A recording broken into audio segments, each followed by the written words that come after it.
Can you give your seatmate your best smile for today and say, I'm glad that you are here. And please turn your head on the other seatmate. No? Pakisabi, I am blessed that you are here. Indeed, that how good and pleasant it is if our brethren dwell together. Amen po? Amen. It's been a crazy and hot weather lately. Amen? Sino po nakaramdam? And I can't imagine how being a God, no, so stressed with us. Stress sa atin yung Panginoon sa oras na ito. Why? Because people don't have contentment. Can you say it will be contentment? Last month when it's cold, we pray for, Lord, can you just turn up a little bit the weather so that we could feel the warm? And now it's getting warmer and hotter. You just say to the Lord, Lord, can you turn the temperature down? No? If I were God, I was really stressed at you. Sa mga tao na talagang walang contentment. Amen? Alam ko hindi kayo yun. Amen? Amen? And can you say to your seatmate, be contented? Parang nagre-reklamo kayo, parang hindi kayo laking Pinas. You know what I mean is just like, it is more fun in the Philippines. It is more hotter than the Philippines. Kaya huwag kayong masyadong magreklamo. Speaking of Pinas po, no? Speaking of Philippines, few weeks ago, my eldest brother po came here to pay us for a visit. No? And we had a chance po to go to Toronto. Wow! Toronto. No? We went to Niagara and downtown Toronto. We enjoyed Toronto. But getting there is not fun because you have to travel 3-4 hours of flight, and by bus it's about 2 to 3 hours drive from Toronto to Niagara. No, and most of us were maybe bored that time because of long hours of travel. We all know that traveling long hours of flight can be boredom. Now, will you agree po na kapag ka nag-flight kayo ng mahabang oras, it's like a boredom to you. Amen? I remember po of a story of a genius scientist and a probably senior citizen guy, no? That traveling on a flight for 5 hours. No? Imagine a scientist sit beside an old man. I know that every Filipino will agree to me, no, that going here to Canada is not a joke. Amen? Imagine 11 to 13 hours flight straight. And I see our brethren here that just came here back in Canada, no? And especially when you're all alone. Imagine that. You're all alone traveling to Philippines from Philippines to Vancouver, 11 hours straight. That's what happens to the story when the genius scientist experienced boredom at 5-hour flight. The story started when the genius is sitting beside an old man trying to sleep. The scientist is thinking that he is more intelligent than the old man, that he can get over easily with the old man. So he asked the old man if he want to play a fun game. He said to the old man, hey, old man, do you want a fun game? But the old man said no because probably he's getting tired of long hours flight and he wants probably to take a nap. But the scientist persists. He said the game is very simple. I will ask a question, and if you don't know the answer, you will give me, if you don't know the answer, you will give me $5. And you will ask the question. If I don't know the answer, I will give you $100. So that's the rule. And that catches the old man's attention because of the $100, right? The scientist asks the first question, and the old man agrees to the game. The scientist asks the first question: what is the total area of the Pacific Ocean? The old man don't say a single word. No reaction, not even there to think about, and just reaches his pocket and hand over the $5 bill. The old man turned now. It's his turn. The scientist told the old man, it's your turn to ask. And then the old man says, what do you call a fish a fish that can swim in the sea in the morning, that can walk in the afternoon, and that can dance in the evening. The scientist uses his knowledge, his genius, right? And searching abilities to find answers on the internet. And give a call to his circle of friends of geniuses. No? Yung mga friends niya, tinawagan niya. Not even knows the answer. After a long hours of thinking, he finally gives up. He wakes up the old man. Siguro po nakatulog na kakaisip. Ano? And he reached and gave the old man the $100 bill. And in the old man wakes up, he reaches his pocket, no? Sabi niya, when the scientist was puzzled, after he gave the 100 bill, the scientist was puzzled and curious about what's the answer. So he wake up the old man and said, "What do you call a fish that can swim in the morning, can walk in the afternoon, and can dance in the evening?" The old man says, it's just like he reaches his pocket and give the $5 bill and get back to sleep. The moral of the story is being wise is better than being a genius. And you could imagine if you could be wise for soul winning. Amen? Imagine you are being wise for the kingdom of the Lord, not to con people, okay? Not to con people, but to be wise in soul winning. Isn't it amazing being wise to gain more souls to win for Christ? Isn't it amazing to be wise? Because it says in the Proverbs 11:30, the fruit of the righteous is a tree of life, and he who wins soul is wise. Who wants to be wise for Christ? Pumalakpak. Amen?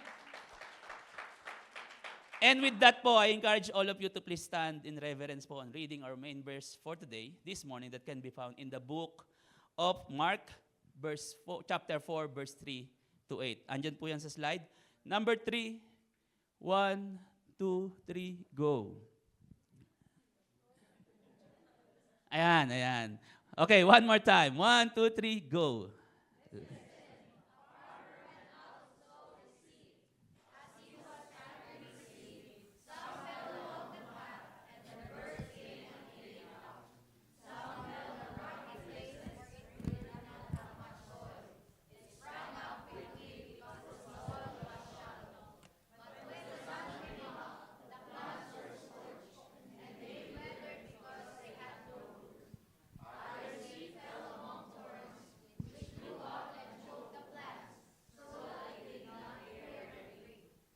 Still other seed fell on good soil.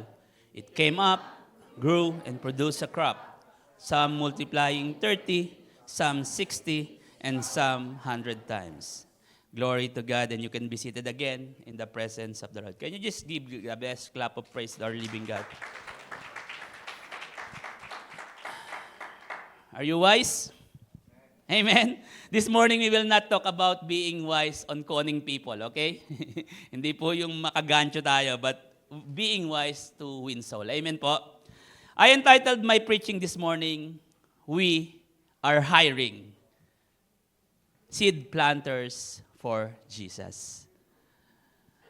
Can you say it with your seatmate? We are hiring. We are hiring. And can you say it? Can you say it to your other seatmate? Apply now. There is a huge difference between having a career and having a calling. Having a career is that you are paid to do so. On the other hand, his calling is made you to do so. Career, you're made to paid for that, but the calling is made to do that. In other words, you will earn money with your career. Amen? But you will earn soul with your calling. It's all about thinking your career here on earth temporarily against thinking about your calling there in heaven eternally. It's for you to think, where do you want to go?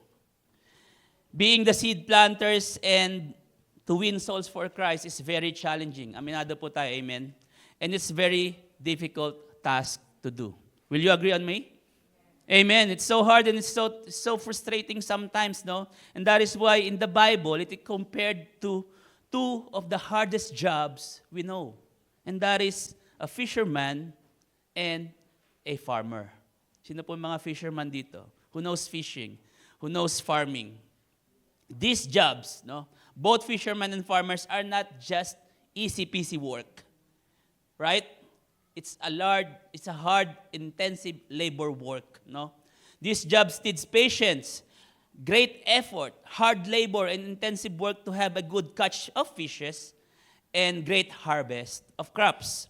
And as we go deeper in the word today, we will try to understand how very hard is to win soul. Did you know that posting of work jobs in the Indeed, no, in the classified ads will last for a week or even lesser? Nyari po, may nag-post ng, oh, we are hiring sa blah, blah, blah, blah. It will just only last for a week or so. But the good thing is, no, God's kingdom is hiring a vacant position for seed planters 24/7. So what are you waiting for, church? Apply na, no? Apply na, no? Kaya nga pakisabi sa katabi, say to your seatmate, apply now. We are now po in the second week of our monthly theme, Revival, Intentional Soul Winning, that can be found in Luke 15:7, New King James Version. And sabi doon, I say to you that likewise, there will be more joy in heaven over one sinner who repents than over 99, just person who needs no repentance. Truly that everyone's soul is so important. Pakisabi nga po, important. We already learned po that from the past teaching of our dear Pastora, no, the importance of soul winning.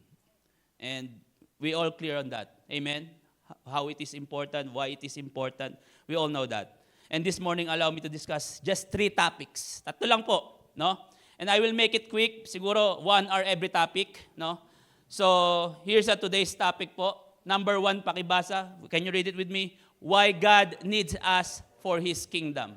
And number 2, what are His qualifications to be seed planters? And number 3, what is the parable of the sower talks about? Let's proceed po. Amen? Ready na po? O, orasan nyo na po. 3 hours. Amen? Starting now. Why God need us to plant seed for His kingdom? Or why God needs us? Why? Bakit nga ba? Because the workers are few. Can you say it with me? The workers are few. The workers are few. One more time. In 1, 2, 3. The workers are few. In Matthew 9:35-37 says that Jesus went through all the towns and villages, teaching in their synagogues, proclaiming the good news of the kingdom and healing every disease and sickness. No? When he saw the crowds, he had compassion on them because they were harassed and helpless, like a sheep without a shepherd. Then he said to his disciple, the harvest is plentiful, but the workers are few. With this verse looking out over there, the massive crowds, no, especially here in Canada, there's so many people around us. Amen? Come to see by Jesus in the lake, no? When he is teaching the parable, he is filled with compassion for the people. This is a true expression of Jesus who cares for you and me. The harvest pertains to the people who are hungry for Jesus. That's the harvest. People who are lost, people who are looking for love, who are looking for peace, and many to mention. Imagine that harvest, no, are your family members. Imagine your friends, your people, no, who are close to you, and you don't have the chance, that means, to reach them because you are too far away from them. How can we turn them to Jesus? Amen? That is why it's so important that Christians like us will say yes to the Lord in becoming His workers. Because the harvest is plentiful, but the workers are few. We must remember that we were once lost too. Amen? We were lost in our life, no? Looking for direction or looking for peace. And I believe even for maybe this very moment we are lost. We are looking for peace. I know that you would agree to me that we are all byproducts of soul winning. Amen? God uses people, no, to help us, to redirect our path, to know Jesus, no, to be a Christian, to be born again Christian. I know it is, alam ko, papalakpak po kayo. I know you will give the best clap of praise if you are the one souls that we were lost and now be found in Jesus. Amen? Alam ko, you will give God the best. Alam ko sa puso nyo, I know in your heart that, you were once lost, but now you are found by Jesus. Amen? Imagine without them, we could be lost until now. That's why Lord is asking us, to say yes to Him, to be His workers in His vineyard. I remember one of my friends in the Philippines, who had several cars. Mayayamanin po, ang daming sasakyan. But unfortunately, he couldn't drive it because he can't, he's not yet able to drive. Just like us. If we said to be a Christians, but we are not serving the purpose of what the Lord wants us with our lives, we will not be as effective as a Christian. Hindi po tayo able. Nakakalungkot that there are so many cars. Yung kaibigan ko ang daming sasakyan pero hindi niya magamit yung true purpose of that car. We are just like that cars. We will not do our purpose. We will not serve our purpose if we will not say yes to the Lord. That is why in need po ang God ngayon. In need po sila, si Lord. Kaya nga po, pakisabi sa katabi mo, say yes to the Lord. Ephesians 6:7 in NIV sabi niya, serve wholeheartedly as if you were serving the Lord, not for the people. Serve wholeheartedly. Sabi nga po ni Rick Warren, we serve God by serving others. If you are serving others, that's how you know you're serving your true God. It's not your will, but the will of your fellow men, your brethren. Masarap kapag ka naglilingkod tayo. It's so fulfilling if we're going to serve the Lord by serving others. Amen po? After we know why God is hiring for workers, alam na natin why God needs us for His vineyards. The next thing we should do is we must know what are the qualifications. Pakisabi nga po, qualifications. The first, you know what's the job opening. Amen? And now, you will know what are the qualifications of that job opening for being seed planters for Jesus. Number one qualification, you need to be a follower of Christ. Can you say it with me? Follower of Christ. The very first qualification is that we need to be a follower of Jesus. Siyempre, amen? How can you proclaim the good word if you're not following Christ? Amen? Well, technically, you can never be a follower of anyone if in the first place, you don't know about whom you're following to. Amen? That's why it's so important to know whom you are going to follow. And in order for us to be a seed planter for Jesus, we need to know and follow Jesus Christ. Amen? I have been here in Canada for almost 10 years. In October, I'll be turning 10 years now. And I never been a follower of hockey. Not just until few months ago, when the Oilers historically made, a history po into Stanley Cup made after 30 plus years without reaching the Stanley Finals. And you know what? I had to buy jerseys, from the Philippines, from here, just to be an Oiler fan, number one Oiler fan, and just to support them, And we even had to fall in line for several hours just to, sneak in the watch party, to watch other supporters watching big screen in Edmonton, But it's so unfortunate po that they did not win the cup, but I will still be a follower of them, no matter what. Because of what they have done, I became a follower of them. I was amazed with their never say die spirit. Imagine being down 3-0 and then coming back to 3-3, And spectacular plays by McDavid, by Hammond, by Dreisaitl, no? No, it made me to follow them. No? I must say that I will be following them from now on because of what I saw in them. Same thing being the follower of Christ. I know that you would agree with me that the reason why you and me became the followers of Christ is because what you saw and what you experienced by the power of the Lord. Kaya, sige po, palakpakan natin ang Lord.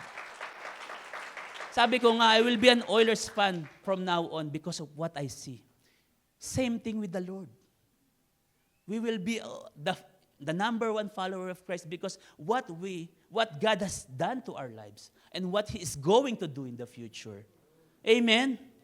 I don't know what are your reasons and your testimonies, no? Why you followed Jesus. Hindi ko po alam why you're following Jesus.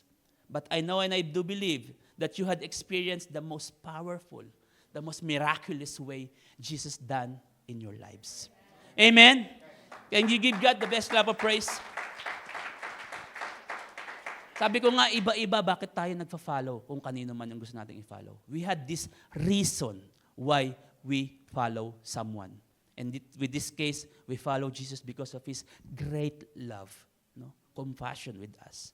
Again, turning your broken relationship into whole again. That's what experience. Maybe na-experience ng iba dito, turning their broken relationship into new again, to whole again. Or maybe they're experiencing breakthroughs after breakthroughs. That's why they follow Jesus. Or maybe yung mga buhay na nabago because of Jesus. That's why they follow Jesus.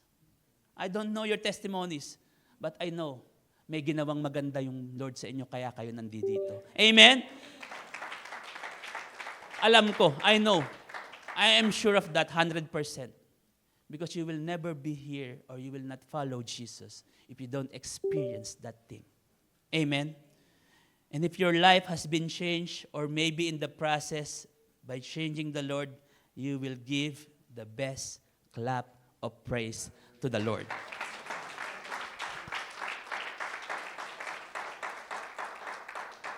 Alam ko din po, no? Alam ko, I know, no? Kaya kayo nandito at sumusunod sa Panginoon kasi napatunayan nyo na yung kabutihan ng Lord. You will not be here every Sunday. You will not be here in our activities if you don't experience the great power of our Lord Jesus Christ. Just like the Oilers, nakita ko kung paano sila maglaro. That's why I followed them. Same thing with the Lord. Nakita nyo. You taste it. You experience it by yourself. Amen. Again, you will never be the same again without having God in your life. Your life right now is never be the same without having God in your life. Because I know, dumamas man tayo ng pagsubok, we face trial, we face hardships, no? We could experience no challenges in life. We know that God is with us. Because in Him, there is true joy. In Him, there is true peace. And in Him, there is contentment. Can you say it with me? In Him, there is contentment. Sige po, palakpakan natin ang Lord.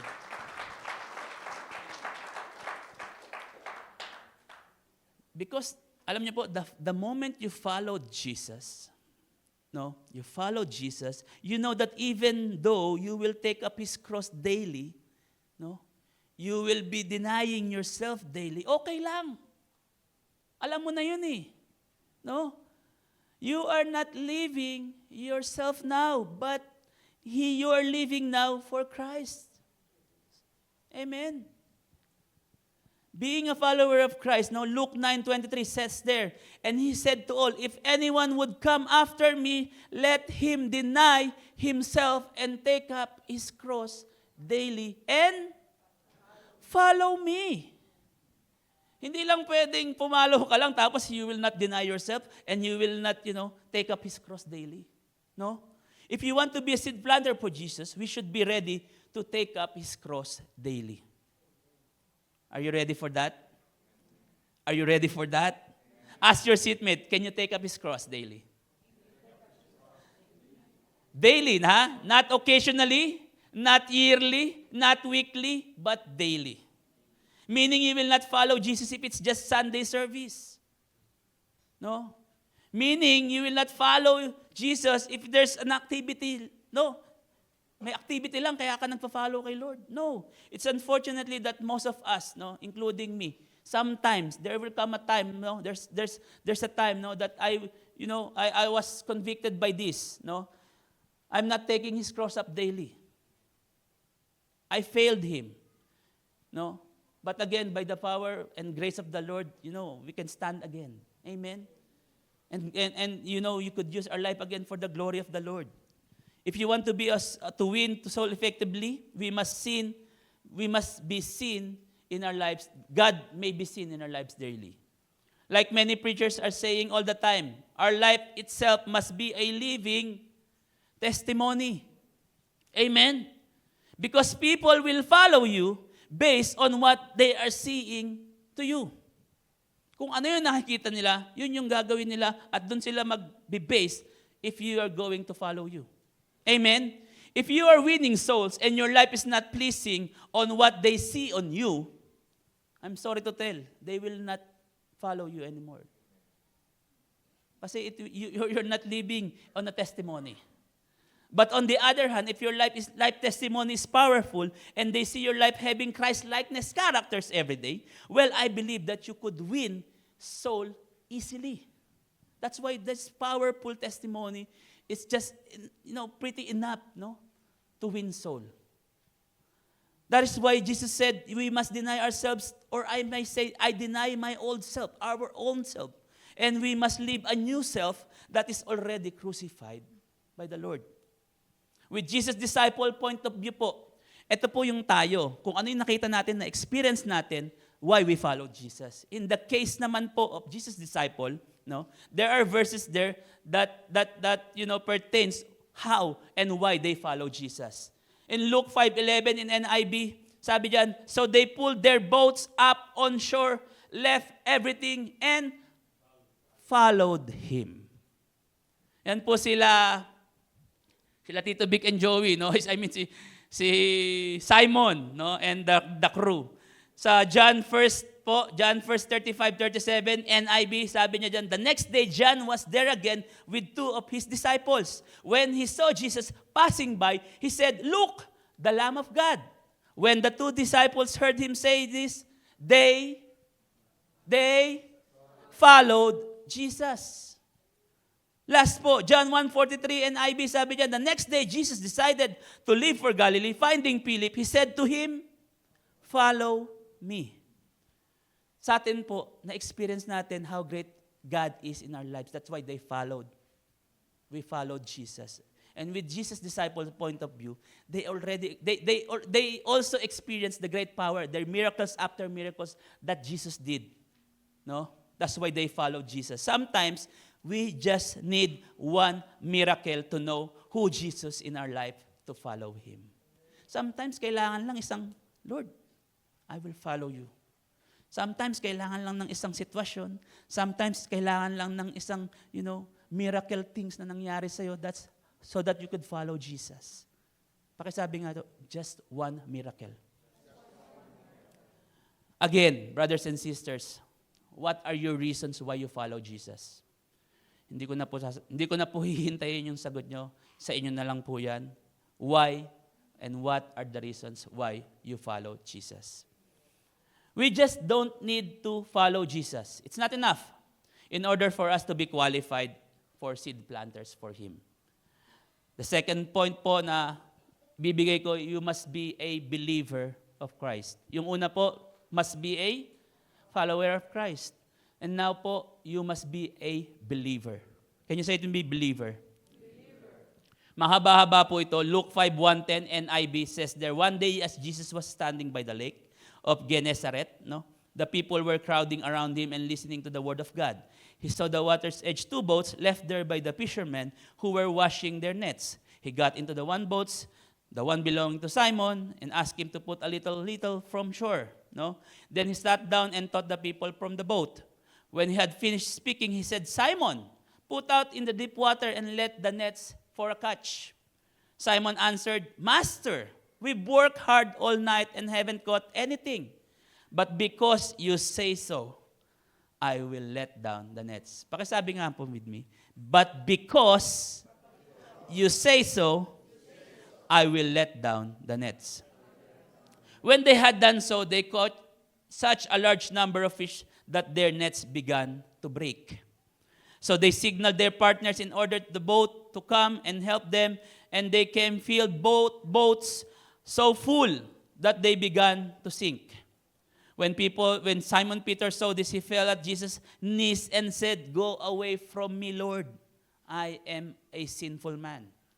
And so were James and John, the son of Zebedee, Simon's partner, then said to Simon, "Don't be afraid. From now on, you will be fish. From now on, you will fish for people." Naalala ko yung picture ng fishers of men eh. We could see that in the book of Matthew when Simon, James, and John caught nothing when they went fishing. Yan po yung story niyan, no? Matthew, when Simon and James and John caught nothing, wala po silang nakuhang fish all day night, no? But Jesus tell them to cast again their nets. And in the verse 5, sabi nga dito, "Master, we've worked hard all night and haven't caught anything. But because you say so, I will let down the nets." And after saying that, they obey and they believe in Him. And surprisingly to them, they caught a large amount of fishes. Alam niyo po, please remember that Jesus was a carpenter. Amen? He was a carpenter by his work, by his craftsmanship. And he doesn't know about fishing. Zero, none, nana, no? And on the other hand, Simon and his companion were professional fishermen. Please bear that in mind. Meaning, being so good and well-trained as a fisherman, they know almost exactly about fishing. Amen? Kasi professional ka dun eh. Yun yung forte mo eh. No? They could already master when it's the perfect time, where is the perfect location of where the fishes are, no? But unfortunately, they couldn't catch any single fish. And there is Jesus, no, walking, a carpenter with zero knowledge about fishing, trying to teach these professionals the basic fishing 101. I'm going to ask you straight, no? Tatanungin ko po kayo straight. If you were Simon and the crew, no? Are you going to believe in Jesus who is zero knowledge about fishing? I don't believe so. I will not believe on him because he is not trained to do that. Me, honestly, I won't. Simply. Hard, straight, no. But Simon simply believed and said, but because you said so, I will let down my nets. What did Simon do? What did Simon do? He believed in Jesus. What did Simon do? He believed in Jesus. Why did Simon believe in Jesus? Because he says so, I will draw my nets down. How many times that we keep doing our own strength and abilities and expertise to resolve a problem? And how many times at the end of the day we failed because we don't obey and what is God is saying to us? Katulad ng kinanta natin, no? Not by might but by power but by the Spirit of God. We keep doing our own strength. Eto mga professional fishermen to, pero walang nakuha. But by the, to surprisingly to them, when Jesus said, "Diyan lang," no? Actually, hindi na nga sila lumayo eh. Doon lang eh, sa shore eh. And they caught fishes. How many times we failed on a relationship? No? Because we don't follow what Jesus says so. How many times we got financial problem, including me, no? Because we don't listen to what Jesus told me to do so. How many times we did the same mistakes over and over again because we keep doing with our own strength.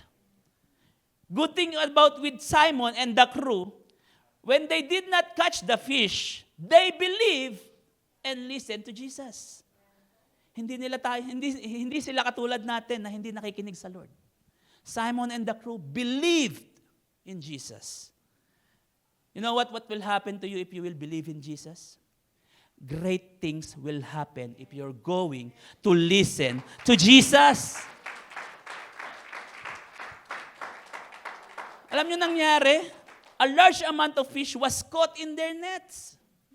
At dahil sa sobrang dami, yung nets mawawasak na. Yung boat lulubog pa sa dami. Church, baka naman tayo din nakakahuli ng mga fishes around our area, no? Kasi we don't believe in Jesus.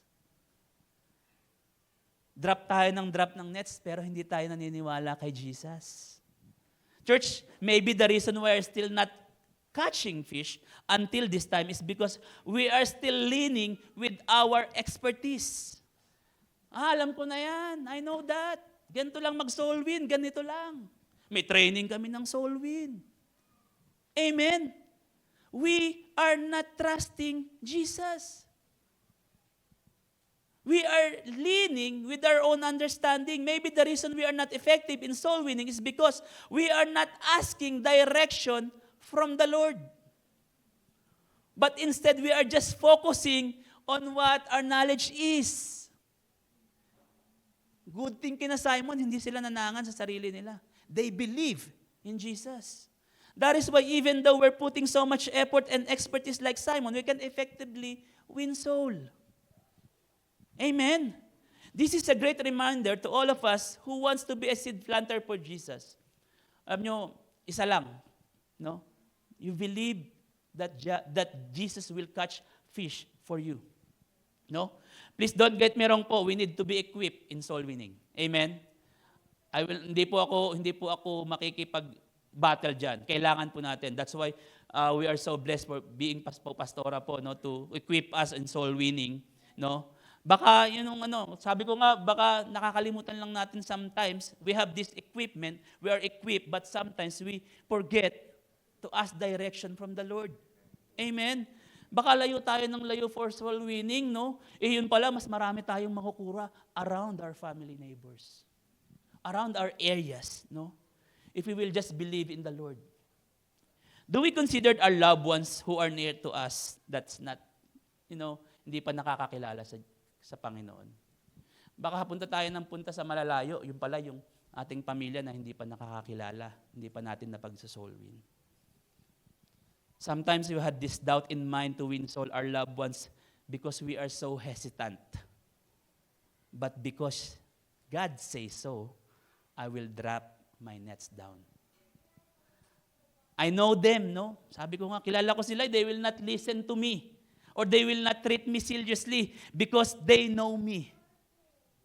But because you say so, Lord, I will drop my nets down. I know them, no? Baka kasi meron tayong preconceived mind. Naku po, hindi ko makihikayat yung mga pamilya ko kasi kilala ko sila. But because you say so, Lord, I will drop my nets down. Kasi alam nila, di sila maniniwala sa akin. I know, hindi nila kasi seryosohin pag nag-soul win ako sa kanila. But because you say so, Lord, I will drop my nets down. Yes, no? You may be right. They will not believe you. They will treat you lightly, no? Minsan baka asarin ka pa, no? But you are not the one who will let them to believe. Hindi kayo. All you need to do is to drop your nets down and let God catch the fish for you. Ang trabaho lang po natin, i-drop natin yung nets natin. That's it. Without preconceived mind, that's it. Drop your nets down to catch fish. And let God do the rest. Alam niyo po, in Psalm 56:3-4 NIV sabi niya, when I am afraid, I put my trust in you. No? Nasa slides po yan. In God, whose word I praise in God, I trust and I'm not afraid. What can mere mortals do to me? Are we afraid on what our family and friends will say if we're going to soul win them? Natatakot po ba tayo na, naku, pagtatawanan ako nito pagka nag-soul win ako sa kanila? Are we afraid that they are going to reject us? Are you afraid? Naku, i-reject lang ako nito. Church, the Lord said, if we are afraid, put our trust in Him. Our family and friends are just mortal men. God is incomparable to what God can do to them. If God says so, He can do it for you. He will catch the soul for you. Amen? Alam niyo po, yes, we need to be equipped and knowledgeable to win soul, but above all that, we must believe that God will make the catch for us. Amen po? Say it to your seatmate, because you say so, I will drop my net down. Quick recap lang po, no? Malapit na po ako. Mga 2 oras na lang po. What's the first qualification to become a seed planter for Jesus? You must be a follower of Christ. And then second one, you must be a believer of Christ. The last thing we need to know to qualify, we need to be a messenger of Christ. Can you say it with me? Messenger of Christ. Matthew 18:20, which is the Great Commission, also known as the Great Commission, says there, then Jesus came to them and said, all authority in heaven and earth has given to me. Therefore, go and make disciples of all nations, baptizing them in the name of the Father and the Son and the Holy Spirit, and teaching them to obey everything I have commanded you. And surely I am with you to the very end of age. Pakisabi nga po sa katabi niyo, can you say it with your seatmate? We are all His messengers. And each of us who followed and believed in God, is our obligation to be His messenger. Jesus chose to be His disciple to proclaim the good news of salvation. But most of us have this fear to be His ambassador, no? Alam niyo po, what about your brothers and sisters? What about ano po ba yung mga alibis nyo why you don't have to call the answer to the call of Christ being the messenger of Christ? Do you love your families? Do you love your friends? Do you love your friends? Do you care for them? Do you want them to save like you? Do you think for their eternal life as well? Do you think for them? Or you will just keep it by yourself? Save na ako, Lord, okay na ako. No. It's your family, it's your loved one. You have to be the messenger of Christ. Amen? Amen po? Luke 4:43 ESV, sabi niya, but He said to them, I must preach the good news of the kingdom of God to the town as well. I was sent for this purpose. What is your purpose in life, kapatid? You know, the real purpose of our lives here on earth is to be His messenger. Amen? Church, being a follower and believer of Christ, we have this obligation to win soul for Jesus, especially with our loved ones. We are God's servant, and our real purpose why here on earth is to be a part of Great Commission. Part po tayo ng Great Commission po. Very quick, before we conclude po. Our main text for today po, the parable of the sower. Tama po? Which is, by the way po, yung parable of the sower, which is, by the way, is regarded by some scholars to be the first parable of Jesus.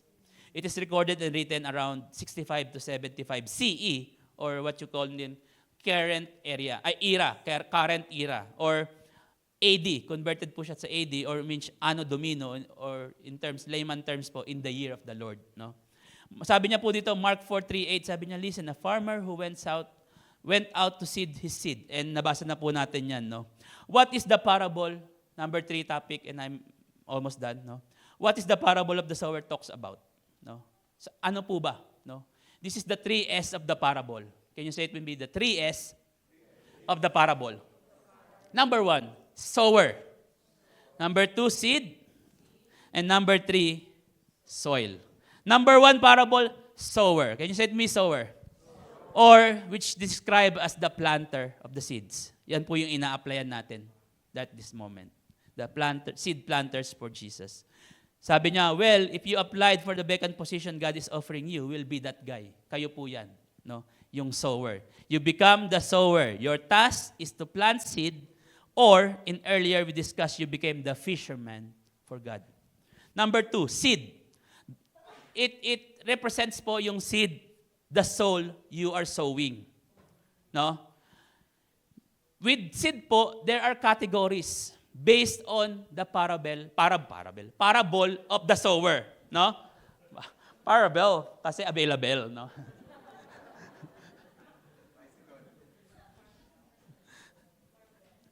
Amen. Give God the best of praise. Seed, this represents the soul you are sowing. But this seed has categories. Yung mga sinasolve natin, may categories din pala. No? As I reading this and I studying this, there are 4 categories of soil, of seed, found in the parable of the sower. Number 1, or letter A, the seed, some fell along the path. Parang sampal lang, ano? Some fell along the path and the birds came and ate it up. Pakisabi nga po, ate it up. This seed or this soul represents that the devil is trying to immediately snatch or eat away the words from the Lord that is planted by the sower. Kaya nga nung pagkahagis nung sower, yung seed kinain kagad, nakipag-agawan kagad yung birds, no, to eat that seed para hindi mamunga. That is the soul that is ready to commit with Jesus Christ, but there's a sudden change of heart. Ano po ito, no? Souls that are just driven by sudden emotions. Lord, magbabago na ako, Lord. No? Familiar po ba? No? Magbabago na ako, no? Souls that are just driven by emotion or just by present situations. Yung mga taong bumalik agad sa dati nilang sila. No? Yun yung mga inagaw kagad yung mga sinolwid natin na inagaw kagad nung kaaway. Yung mga taong bumalik or yung mga backsliders we can call, no? They come to know Jesus, but their flesh still won over their faith. Ito po yung mga seed na nag-fell and ate by the birds. Pangalawang seed, because the soil was shallow. These seeds or souls that are quickly began to receive Christ as their Savior and began to commit themselves in the ministry. Ito po yung mga souls na ano nyo po, na-solve nyo, nabigyan nyo, nataniman nyo ng word, biglang nag-commit kaagad sa Lord, nandiyan kaagad sa ministry, napaka-active kaagad, no? Or may I say, it's the quick conversion. But because the soil was shallow and they are not rooted, no? Iba yung binilt nila, no? Maybe these souls, they built themselves on the wrong foundation, no? Maybe they built themselves with their fellow believer. Meron po kasing mga soul na, kasi nandun si kapatid kaya di pupunta na rin ako. Nagigets po natin, pupunta ako kasi nandyan si yung friend ko. No? But the moment that fellow believer went out of the church, ganun din. You will just easily leave. Because your foundation is built on them. Nagigets po natin? Maybe they built themselves with, by praise of people. May mga soul tayo na na-win because, gusto kong mapunta sa worship team kasi sikat. And they have the applause of man. They are rooting for that. No? And when there is no one praising them, they just left the church. No? Familiar po ba sa mga nakikilala natin before? Maybe they just wanted by the praise, no? Yung praise po ng people. Or maybe souls who are too shallow that a simple misunderstanding with his fellow believer, pagkatapos nun, bye-bye na sa church. Ito po yung mga, because they are shallow, no? That's why, no? Number 3, which grew up and choked the plants, so they did not bear grain. This soul represents who was washed away with the world we lived in. Ito po yung mga nadala, no? Yung mga nakapag-commit na sa Lord, tapos nadala ng mundo. Souls that when they face hardships and trials and difficulties, they try to blame God for giving them the situations with their lives. Lord, naglingkod na ako, bakit puro problema ako? Yan po yung mga souls na yan. Souls that choose careers over calling of the Lord. Don't get me wrong po, kailangan po natin ng careers to earn money to sustain our lives. But, if you have this calling, no, God will provide for you. Amen? Souls that are carried away from the offers of the world. Yung mas gugustuhin mag-OT kaysa mag-worship. Don't get me wrong again. Maganda rin po. But again, if your job is, you're going to drift away from the Lord for the presence of the Lord, think about it po. Souls that exchange their salvation for temporary happiness. Yan po yung mga soul na yan. Souls that are slowly eating up by their pride and arrogance. Yan po yung souls na yan. And the last soul po said, seed fell on good soil. Ano po yung mga soil na yan? What are those soil? Or seed maybe, rather, no? These souls are like you and me who are managed to fight the good fight of faith. Say to your seatmate, congratulations. You fell on a good soil. You and I struggling sometimes, but the good thing is you always come back. Amen? We're not perfect. We tend to do mistakes. But again, they say that life is not about how many times you fall. No? What matters most is about how many times you get up. We are being renewed and changed from glory to glory, from day by day. Makaka-experience po tayo ng downfall. But again, if you have this faith in the Lord, if you are fell on a good soil, you will definitely come back for the Lord. Amen? We live and we stand for Jesus because we know in Him there is salvation and eternal life. Amen po? Number 3, soil. Malapit na po ako. It represents where you stand your life. It represents where you stand your life. No? Or will your life be stand in the sand that when a storm and wind comes, it's simply washed away because the foundation is not firm? Or will your life will be stand in the rock? No? That when storm and great wind of problem comes, you will still be standing because you lay your foundation with a solid rock, and that is Jesus. Amen? Jesus is our solid rock and our refuge. In Psalm 18 po, 18:2 CEB, the Lord is my solid rock, my fortress, my rescuer, my God is my rock. I take refuge in Him. He's my shield, my salvation strength, my place of safety. 2 minutes. I'm done. Soul winning is not to be rushed. Baka kasi nagmamadali tayo. Kailangan natin ng daming soul. Kailangan punta tayo dito, punta tayo sa ganyan. No! Soul winning is not rushed, not be rushed. Soul winning is all about planting your seed on the good soil. And if you're ready to be patient, that seed will flourish and be productive. Did you know that the rice crops takes 105 to 160 days before it will harvest? 105 to 160. Max is 180. Depends on weather conditions. No?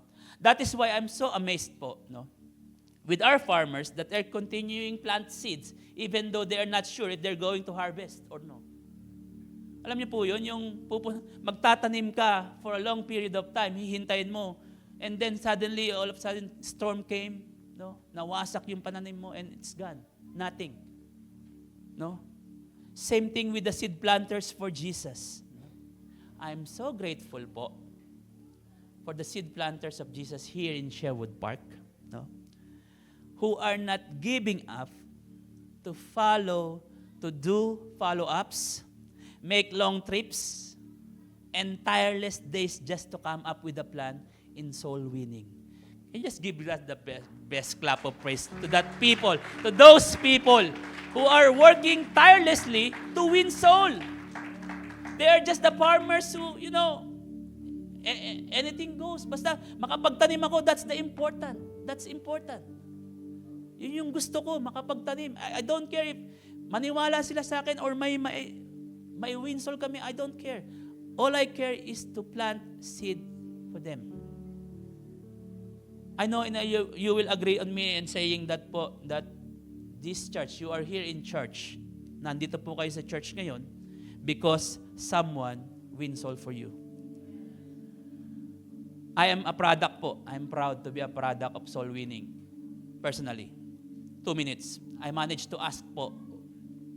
Kahapon po, the last day, I was texting my friend, no, one of my best friends po in my childhood. And surprisingly, tinext ko po siya. Sabi ko, pare, no, he is one of the senior pastor po in JIL Surrey, in Vancouver. Sabi ko, pare, I have this one weird questions to you. Sabi ko sa kanya, how many years did you pray for me so that God will catch me to be His worker? He was laughing, no? And agreed. Sabi niya, pare, tama ka. That was a weird questions to ask. But he answered me, no? He said, it was May 18, 2001 when I prayed for you. Sabi niya, 2001 pare, pinag-pray kita. Pati yung buong tropa natin. To know Jesus. When I trace back, it was January 2015 when I first attend a Bible study here in JIL Sherwood Park. It took 14 years in the making after he planted, my friend, who is a pastor in JIL, after he planted a seed of prayers for me to know Jesus, and by the grace of God, I am using now one of the pulpit ministers here in Sherwood Park. Alam niyo po, I'm not here to brag myself, no, but to lift up the name of Jesus for His great power. Sabi dun, it says in the last verse po, no, sabi niya, it came up, grew, and produced a crop. Some multiplying 30, some 60, some 100 times. Seed planter of my soul took 14 years for me to came up. And another several years for me to grow. And few years more for me to produce. And I know it will take few years from now for me to multiply to 30 or 60 or hundreds. But I will be forever grateful po to those people who prayed for me, who soul win for me. As a part po of Great Commission of the Lord, I will do the same. To seed plants, to seed soul, to plant soul, no? For win for Christ. Even it will take me again 14 years again, no, to produce a crop. Alam niyo kapatid, I want to encourage you to please text later on. No? Please text or send a message to them who prayed for you. Because of them, you are here. Because of them, you came to know Jesus. Because of them, you have eternal life. Let them know that you are blessed with them. Let them know, thank them. No. Sabi ko sa kanya, pare, thank you. Kasi nakakilala ako because you prayed for me. Soul winning po is not to be rushed, no? Sabi ko nga, it will take time. Kung may concluding verse po before I end, Galatians 6:9. Sabi niya, dalawang version po yung kinuha ko. Sabi niya, let us not become weary in doing good, for at the proper time, we will reap a harvest if we don't give up. Sabi niya sa GWT version, we can't allow ourselves to get tired of living the right way. Certainly, each of us will receive what? Everlasting life. If you want an everlasting life, no, pray for souls, to win soul. Pray for win souls. Because that life is important. That soul is so important, no? It could be a challenging so much, no, to plant seeds and with soul win for Christ. But in the verse we just read is reminding us that we should not allow ourselves to be tired of doing that. Because in the proper time, we will reap the harvest. Can you please all rise as I end po? Unintentional soul winning must be a purpose to each one of us. Kailangan maging desire natin to be in this intentional soul winning. Kailangan maging purpose ng buhay natin ito. Being a Christ follower, we must be able to imitate Him, not to be served, but to be a serving to others. And as we sing this song po, let this song be a song to show our obedience in following Him. to be His servant to win soul. And as we sing, Standing in Awe, standing in awe of your grace, setting my feet in your ways, entering into your presence, to behold you face to face. God of all heaven. God of all heaven and earth, holding me in your embrace, holding me in your embrace, your unfailing love, unfailing love that surrounds me. Oh God, I stand amazed.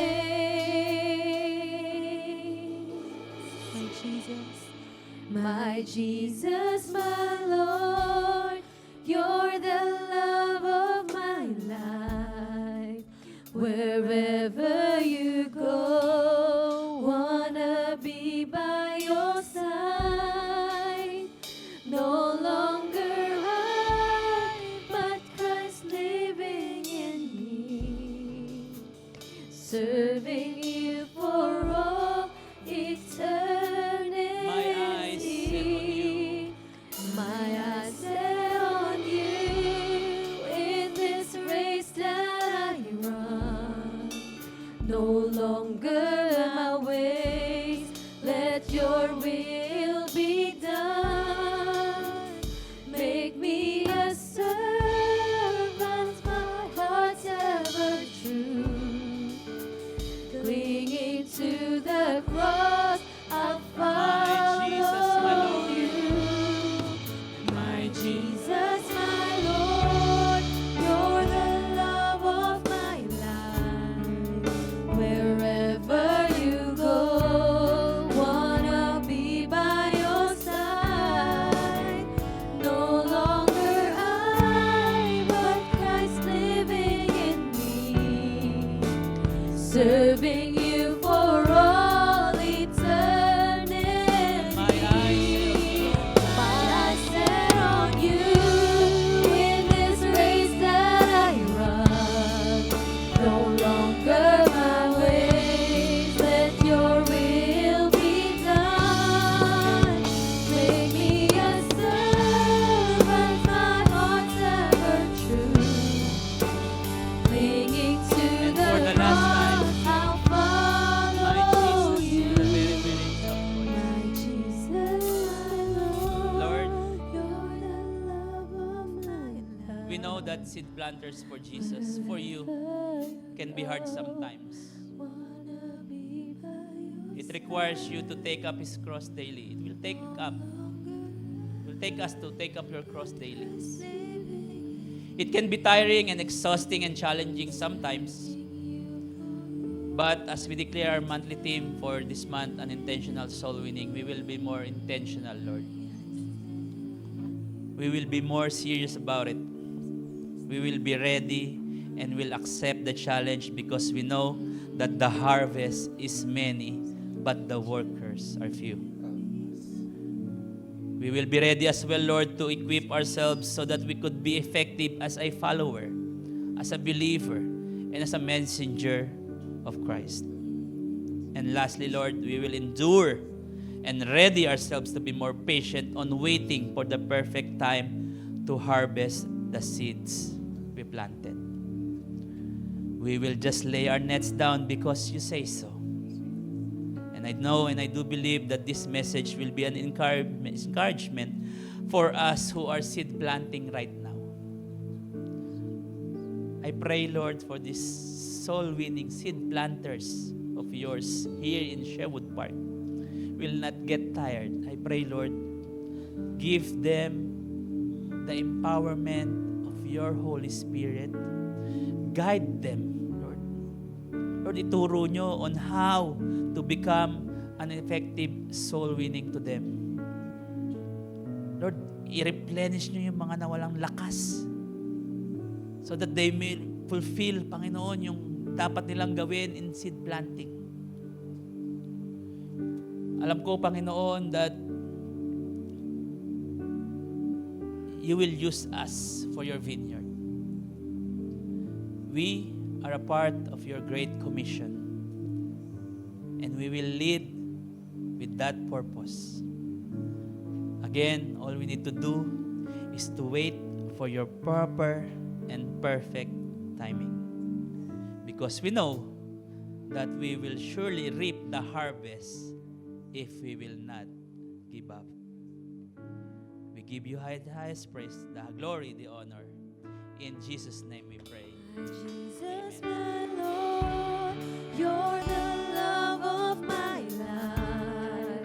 Wherever you go, wanna be by your side. No longer I, but Christ living in me. Serving you, Lord, for all eternity. Can we just lift up our